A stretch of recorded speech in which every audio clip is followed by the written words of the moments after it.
it's almost like you opened up Pandora's box, right? With like a loss like this, where like, again, yeah, they're still up 3-2, but you now have momentum in Toronto on Toronto's side. You've got like the questions now sprouting up of like, why'd you change the lineup? Who are you going to go with in net? What happens if you lose game 6? You're going to come back to game 7. You don't play it good on home ice in game 7. Like, there's going to be a repeat of last year. Remember what happened last year? Poke the Bear is powered by Prize Picks, the exclusive daily fantasy partner of the CLNS Media Network.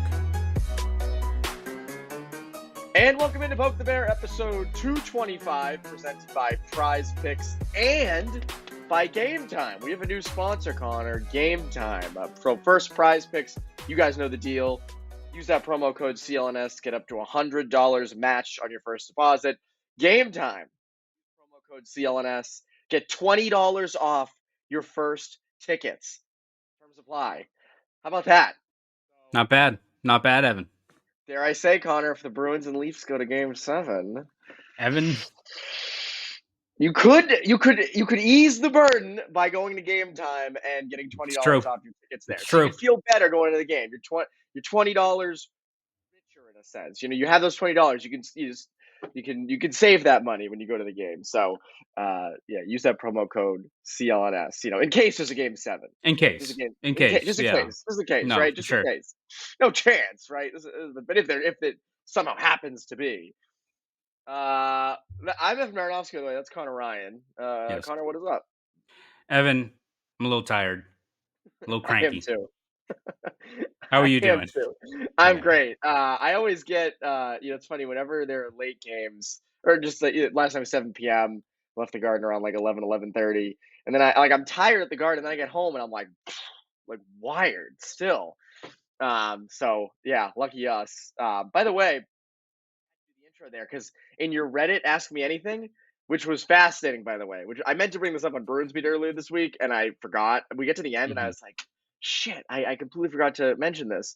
There were people, someone said, like, hey, Connor, what is up? And someone else replied, like, whatever you say. I forget. Doing well. Great. How are you? How Doing you well. doing? How are you doing? That's exactly it. So I thought that was hilarious. So we got to keep that intro going no matter what happens. The show has to start like that all the time because we have clearly love dedicated it. fans. We do, which is very appreciative, and we love them. We love them. Tuesday night. I cannot believe they didn't close it out. I mean, I can believe they didn't. Yeah, I was gonna say I can absolutely believe that they would mess up a prime opportunity to make things easier for themselves, but no Matthews, home ice, chance for a little bit of a break before you go and play Florida. You come out with 2 shots in the first period, and you get killed at the faceoff dot all night. Just another massive opportunity just slips through the grasp. Yeah, no, I mean, you look at just everything that was working in the Bruins' favor in that game, whether it's the fact that Toronto turns to their backup goalie. You don't have Austin Matthews out there, who, I mean, if he's missing an elimination game, he's in a rough spot, which is bad luck for Toronto, but a prime opportunity for you, right? And the fact that this feels like you had all the momentum on your side, and you look at the fact you already got Florida who's clinched waiting, made things a lot easier for yourselves. You were able to just finish the job. And the frustrating part of that 2-1 loss is that, like, the Bruins, I think a lot of it was just self-inflicted. It wasn't like Toronto, like, played this great gutsy road game or anything like that. No. And yeah, they controlled play in the first, but like the Bruins could make a 5-foot pass. Like, it was pathetic hockey for the first 20 minutes. Like, literally I was like in shock at how poorly they played in the first. Like, we've seen them have no-show stretches. We've seen them come out flat. We've seen the energy get sapped out of the building in important playoff games quite a bit over the last couple of years. Oh, have we? I don't think I've ever seen them been unable to make a 5-foot pass out of their own zone. Like, just going into no man's land, pucks bouncing off sticks. Didn't help that the ice was shit in that game, but I know, like, you just look at the opportunity they had in front of them, and we'll dive into all the different things that played into it. But now, like, it's almost like you opened up Pandora's box, right, with like a loss like this, where, like, again, yeah, they're still up 3-2, but you now have momentum in Toronto on Toronto's side. You've got like the questions now sprouting up of like, why'd you change the lineup? Who are you going to go with in net? What happens if you lose game 6? You're going to come back to game 7. You don't play it good on home ice in game 7. Like, is this going to be a repeat of last year? Remember what happened last year? All this is now on the table because they literally couldn't close out a team that didn't have their best, not just goal scorer, best player. Like, Austin Matthews can do it all as a top line centerman, and just come out that flat and then not be able to capitalize even when you were able to kind of find your game later on. It's like this team cannot help itself in terms of making things as hard as possible when they had a prime chance. I mean, look at like every other team. Like Carolina takes care of business. You got Colorado taking care of business. Like this was a chance for you when you look at just how shorthanded Toronto was and how little like of a spark they had going into this game. Tell you what, they probably feel really good about their game. They won on the road. They come back here. They finally beat Jeremy Swayman, and they maybe have at least some sort of stability net with Joseph Wall. Like he made the saves when he needed to. Which if you're the Maple Leafs, you'll take that because you got other ways to win as long as you're just getting standard saves from your goaltending. So it's just it's the Pandora's box. Like you now just have all these questions surrounding it when you should be looking ahead to Florida at this point.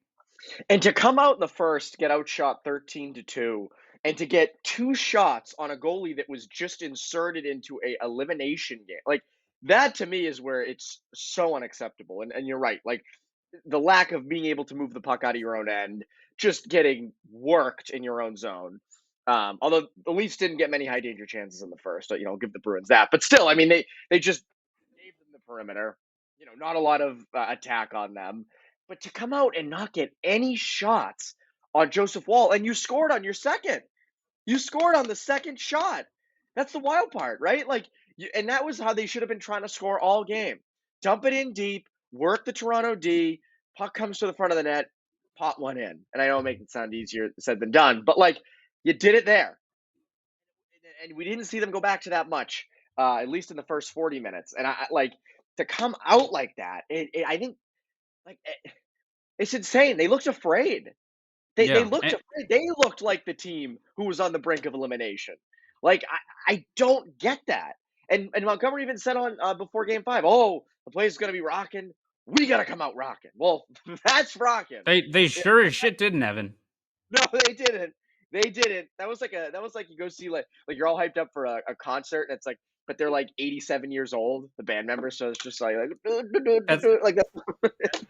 the TikTok where it's like the fellas go into like the casino. It's like, how much money are you gonna win? He's like, 1 million, and then it's like the little, like coupon where it's 45 cents. That was the Bruins getting rocking for the game. Yes. Like, how was the Garden gonna be? It's gonna be rock, and then it's like them losing, skating off the ice. I mean, like, you look at just how flat they were, and again, as I said, you give credit to Toronto. They did what they needed to do to win that game. I think they Yes. finished with 5.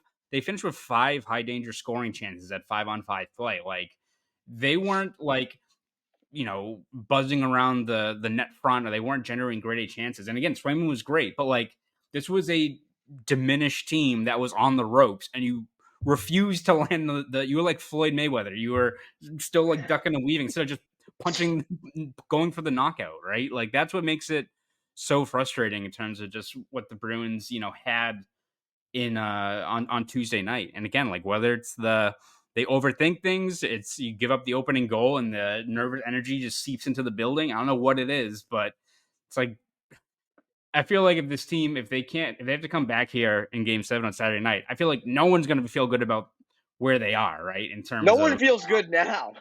yeah, exactly. And it's like you look at just what it's been at the Garden the last couple of years. It's like the nervous energy kind of just reflects into the players too, and it's I don't know, man.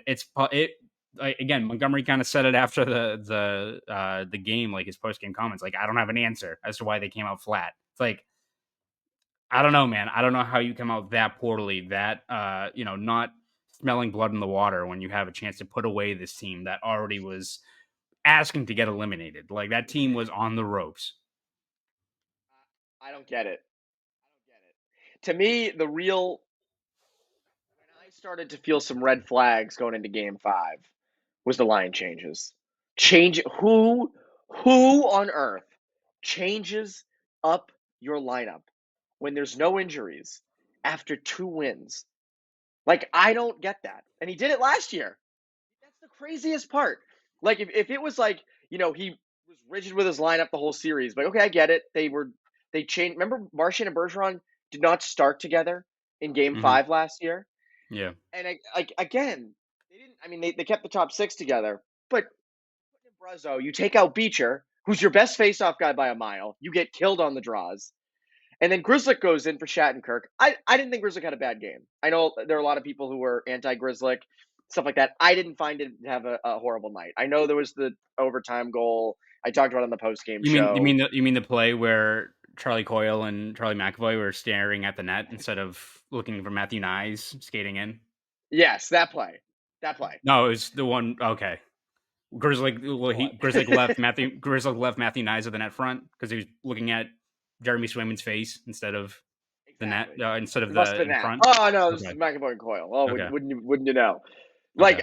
But still, you take them out. Yeah. Like you still Yes. change the line. You still change up the D pair, and then you have to have Wotherspoon and Grizzlick together, and they got broken up because they're both lefties, and the pair wasn't really working. And I just I don't understand the thought process there. No. I don't get it. I don't get that at all. No. I mean, even like post game, Montgomery was like, "Well, we changed the lines, going to game 3, and it worked out." It's like, "Well, you lost game 2." Like Like that's the thing. what? You lost game 2, so like there was a very rational reason, and you looked at how poorly they played in that game and a lot of facets of the ice. You could make the case as to why they were switching guys in and out. Like for this one, it's like don't touch it. It's like Save it. when you take a steak off the grill, gotta let it rest. Yes. Don't fuck with it. Like stop doing it. So like I just think you look at the moves they made, and even like you look at last year, right, where they changed the lines. Like, no disrespect to Justin Brezzo or Matt Grizzlick, like they changed the lines to bring in like Bergeron and Krejci. Like, Yes. I get it. I do get it. I understand. Like, it's a little bit different when it's like two, legendary centers who again we're not at 100%. So hindsight, what have you, but like still, you're gonna bring those guys in if you think they're available and ready to play. You're gonna make those adjustments. This, it's like even if like you think Brezzo can add a different element and like Grizzly maybe adds more in terms of the first pass out of the D zone, what have you. Save that for the next round. Like get healthy, give Brezzo more time to recover. Like all these Yeah. things. It's the same thing we talked about with the goaltending, where it's like, all right, you stick with Swayman maybe for this series, but once you get to Florida, reset the clock. You can go back to the goal rotation. You can change things around. It's all about surviving and advancing and having a chance to take a step back, look at your lineup, what got you through that first round, what things can change against a team like Florida, whoever you play, and you readjust. And that's what the playoffs are. It's like when you're already up, 3-1, you took care of business on the road up in Toronto with that lineup. And again, it's not to say that lineup was perfect. Like, I don't think Kevin Shattenkirk was particularly impactful in those games, right? Like, I know people were like, "Oh, you couldn't take." Shattenkirk was doing his job, like, wasn't making an impact really on the power play and was playing 10 minutes a night. Like, he wasn't doing that much. But still, if you're winning with those lines set in place, just don't touch it. Don't cut into the steak. I agree. I like the point, honestly. And I have a thought on Brazeau, and we're also going to get into the goalie, what to do for Game 6 now. But first, a quick word from our friends over at Prize Picks. Prize Picks is America's #1 fantasy sports app with more than 3 million members. It is the easiest and most exciting way to get on the action while you watch your favorite sports and players. You just pick more or less on 2 or more player stats and watch the winnings roll in. Prize Picks is so easy to play.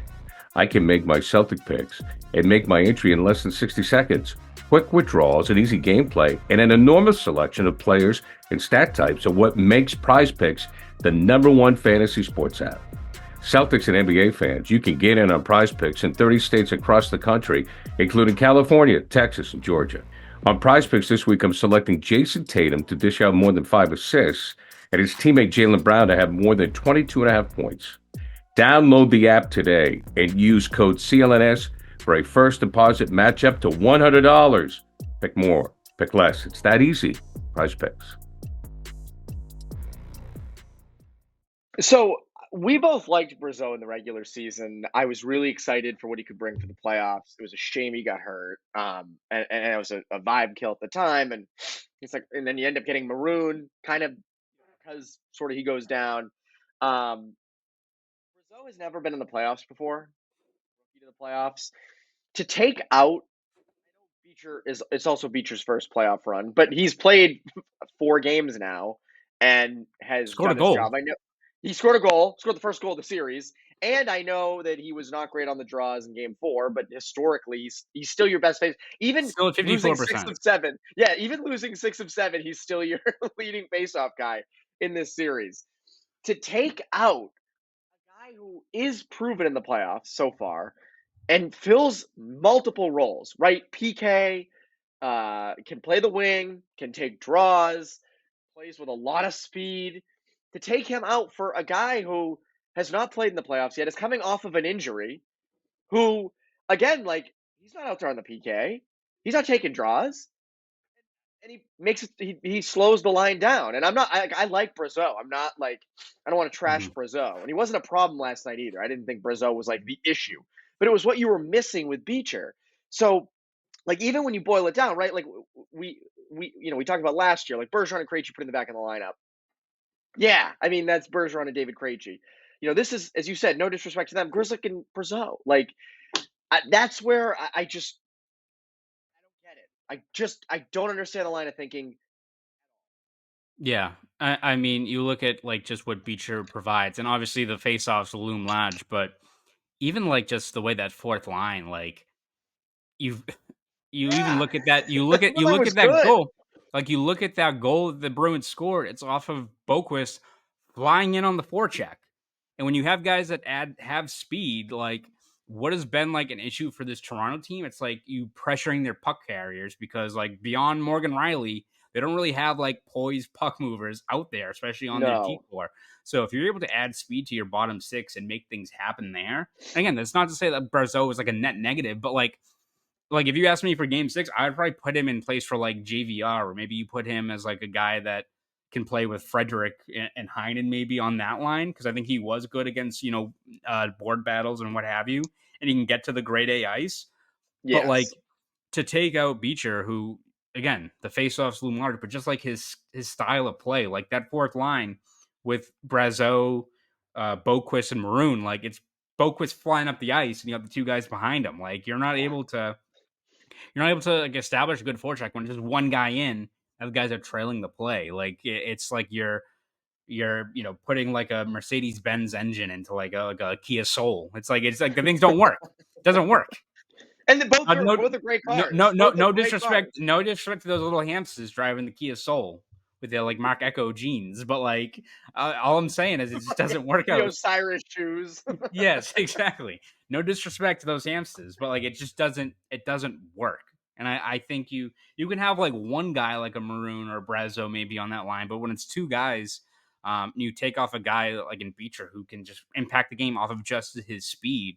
Um, that was missed in that game. So yeah, the faceoffs are obvious, but just his style of play and how he complements that fourth line and how I think you need to beat a team like Toronto. And again, it can change against a team like Florida if you get that far, right? We'll see what happens, but that's a sturdier team that maybe you do need just more heft with like Maroon and Brazeau on a line together.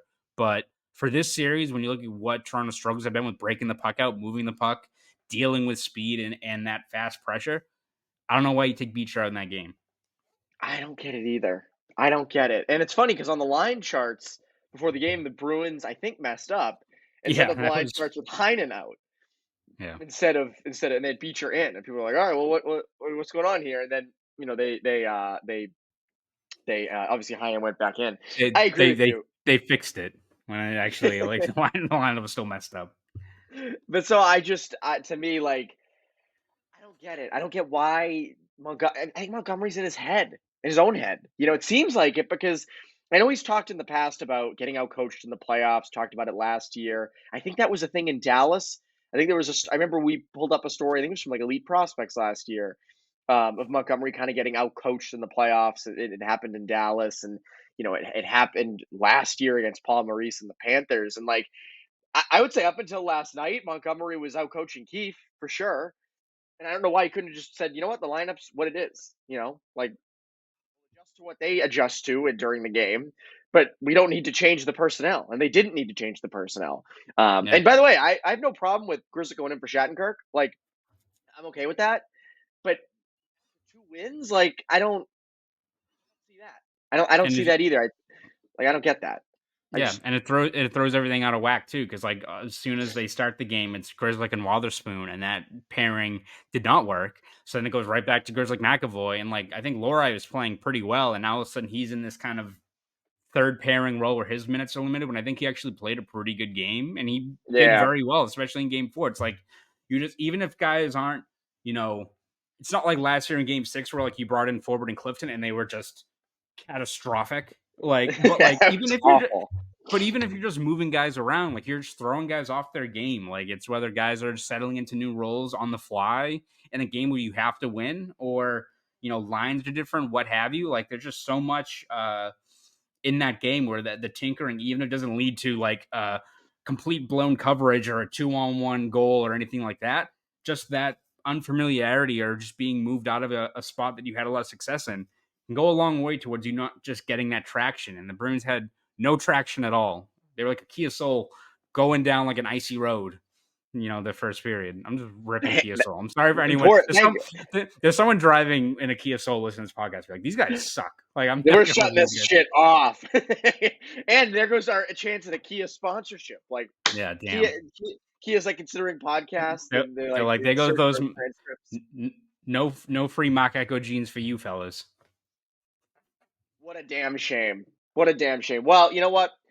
I think you guys could just use that promo code over at Game Time, CLNS. So here's our friends at Game Time. The NBA and Stanley Cup playoffs are in full swing in Boston, and if you need tickets to the top events in the city, you gotta go with Game Time tickets. Game Time is an authorized ticket marketplace of the NHL and NBA, which makes getting playoff tickets even faster and easier. Prices on the Game Time app actually go down the closer it gets to puck drop or the opening tip-off. With killer last-minute deals, all-in prices, views from your seat, and the lowest price guarantee, Game Time takes the guesswork out of buying NBA and NHL tickets. Both the Bruins and Celtics could be playing deep into the spring calendar, and Game Time tickets will have the top seats available if you want to make the trek down to Causeway Street to cheer on the Bees and Celtics. Game Time Tickets app makes it easy to sort through which specific game, concert, or other event you want to attend and shows you the best spots available to take in the action. You also can't beat all-in pricing, a feature that shows you the total of your tickets up front with none of those surprise fees waiting for you at checkout. Game Time Tickets also has you covered with the most flexible customer service policy in the ticketing industry, including event cancellation protection, 24-hour return guarantee, job loss assurance, and on-time ticket delivery. So what are you waiting for? Take the guesswork out of buying NBA, NHL, and other tickets with Game Time. Download the Game Time app, create an account, and use code CLNS for $20 off your first purchase. Terms apply. Again, create an account and redeem code CLNS for $20 off. Download Game Time today. Last minute tickets, lowest price, guaranteed. Now, let's get back to the show.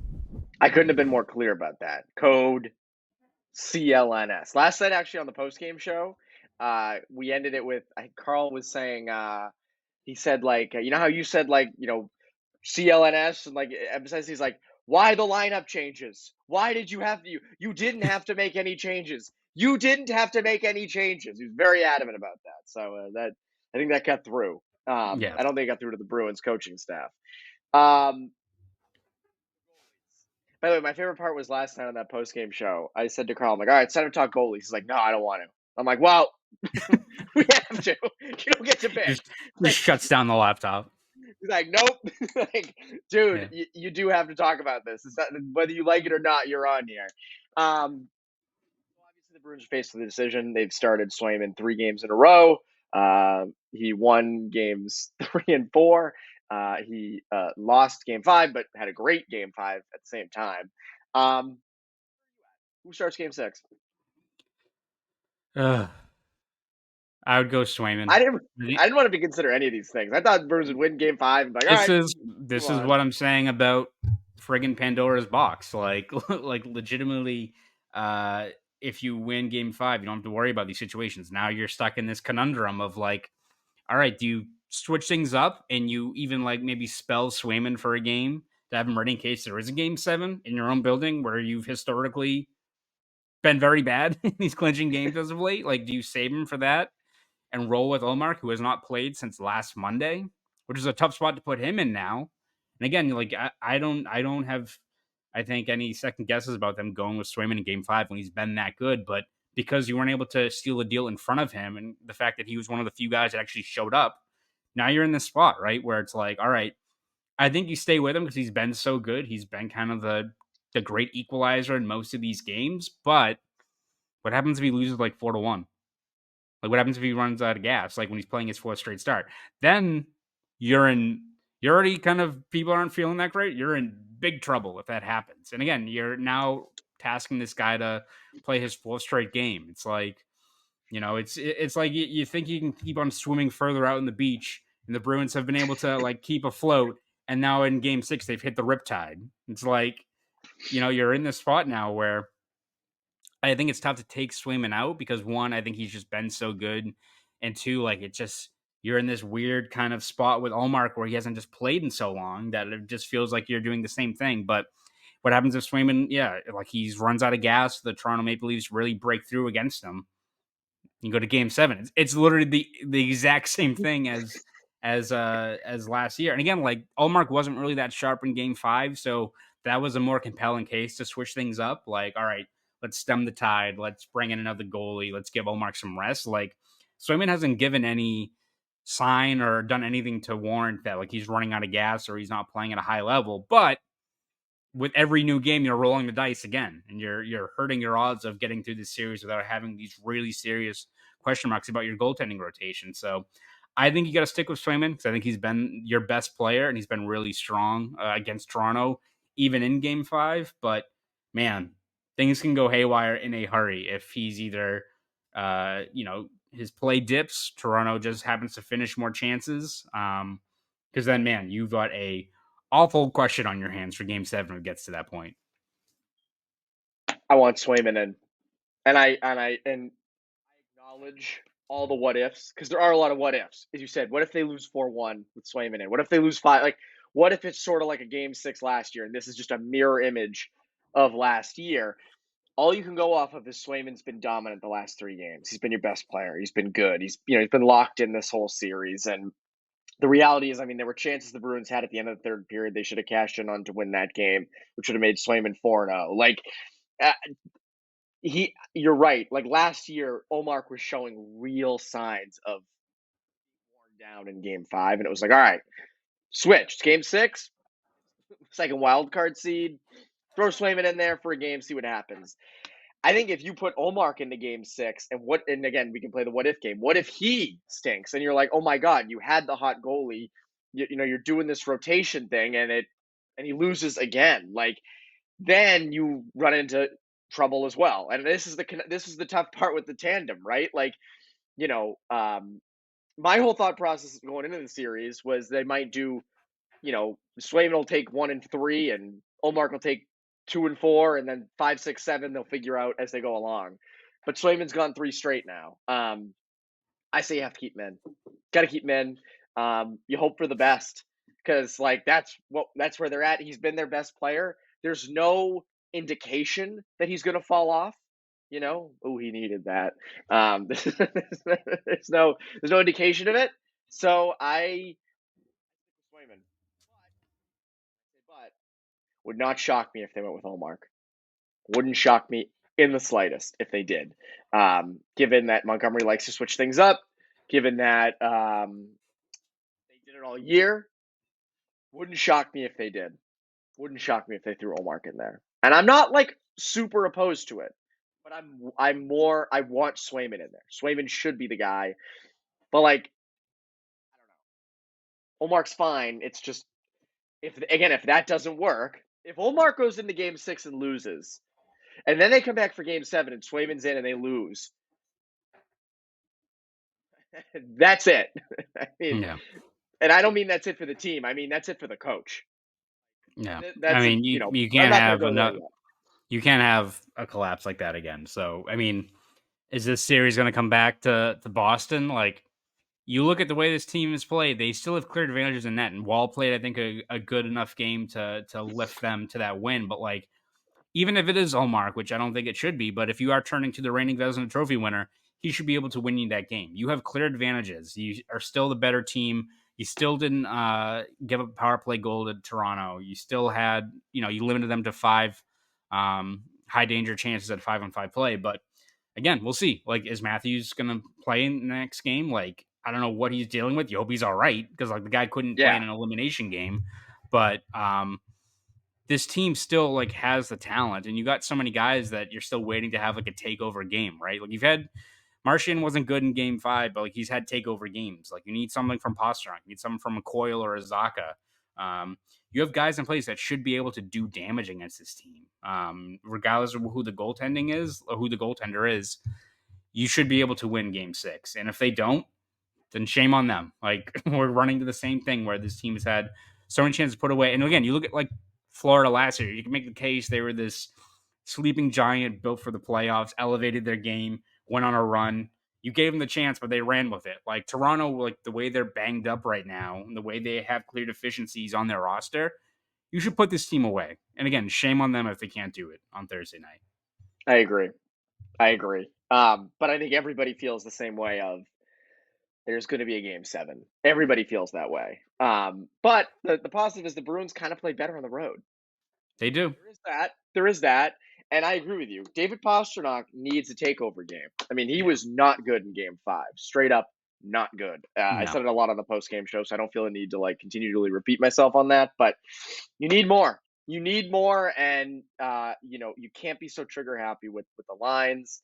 And I just think that, I don't know, felt like a page turn last night. Felt like it was just a big momentum shift. And again, we'll see what happens in game 6. But until then, Connor, what can people look forward to from you at Boston Globe and Boston.com? Yeah, we'll have covered every step of the way for however long the season goes, whether it's next round or this weekend, with game recaps, features, breakdowns. It's going to be a rough Sunday morning. Yeah. Columns, all that good stuff. You can read all of it over at Boston.com and the Globe. And if you want to follow me on Twitter, you can at Conor Ryan _93. Go do all that. And by the way, I don't laugh at bad stuff because I think it's funny. I laugh because it gets you through the pain. Laugh through the pain is what I always say. You gotta find the fun in things. Anyways, that's Conor Ryan, Evan Marinofsky, presented by Prize Picks and Game Time. Use promo code CLNS at both locations. You Poke the Bear listeners, have a great rest